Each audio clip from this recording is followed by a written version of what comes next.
আচ্ছা বলুন তো বন্ধু, হাতের 5টা আঙুল কি সমান? নিজের হাতটা দেখুন। ঠিক 5টা আঙুল যেমন সমান নয়, আমাদের চারপাশে এমন বহু মানুষ রয়েছেন, প্রত্যেকের মন আপনি জয় করতে পারবেন না। সবাই সমান হবে না। কেউ আপনার প্রশংসা করবে, কেউ নিন্দা করবে, কেউ মন থেকে ভালোবাসবে, আবার কেউ সামনাসামনি আপনার ক্ষতি করার চেষ্টা করবে। কেউ বা সামনে প্রশংসা করে পেছনে বাঁচ দেওয়ার চেষ্টা করবে।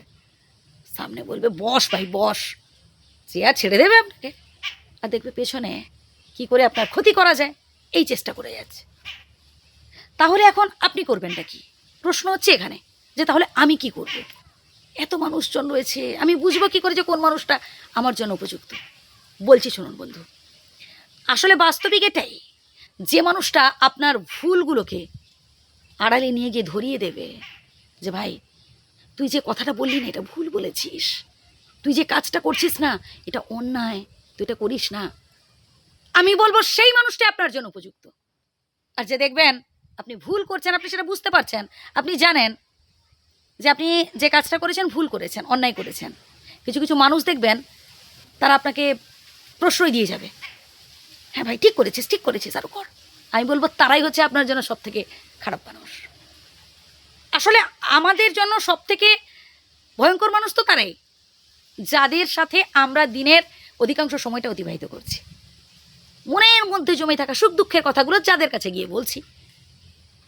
এক টেবিলে বসে খাচ্ছি, এক ছাদের তলায় আছি, যাদের সাথে দিনের অধিকাংশ সময়টাই কিন্তু গল্প গুজব করছি, তাদের মধ্যে দু একজন দেখবেন পেছনে ক্ষতি করার চেষ্টা করছে। ওই বলে না ঘর শত্রু বিভীষণ, একদম বাস্তব। তাই নিজেকে স্ট্রং রাখুন, নিজেকে বোঝান, সবার কাছে চোখের জল ফেলবেন না। এই চোখের জল অনেক দামি, অনেক দামি ভাই, নষ্ট করবেন না চোখের জল। চ্যালেঞ্জ নিন যে বাজার আমাকে ঠকিয়েছিস, কষ্ট দিয়েছিস, আমার সাথে খারাপ আচরণ করেছিস, অন্যায় করেছিস, আমি এক এক প্রতিশোধ নিব। কীভাবে? ঝগড়া করবে নাকি?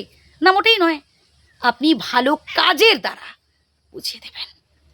যারা আপনার নিন্দা করেছিল না, বা ইভেন এখনও যারা আপনার সমালোচনা করে যাচ্ছে, আপনার ক্যারেক্টার নিয়ে প্রশ্ন তুলছে বা আপনাকে বলছে বাজে বাজে কথা, একদিন তারাই দেখবেন আপনার সামনে আপনার প্রশংসা করবে। একদম বাস্তব কথা। তাই মানুষ চিনতে শিখুন, কোন মানুষটা আপনার জন্য উপযুক্ত সেটা আপনাকে বুঝে নিতে হবে। আর সব থেকে বেশি নিজেকে গুরুত্ব দিতে হবে, সব থেকে বেশি নিজেকে ভালোবাসতে হবে, সব থেকে বেশি বোঝার চেষ্টা করতে হবে যে আপনি একাই 100। আমি চাই আপনি জীবনে ভালো কিছু অ্যাচিভ করুন, তাই কথাগুলো বললাম। ভালো থাকবেন।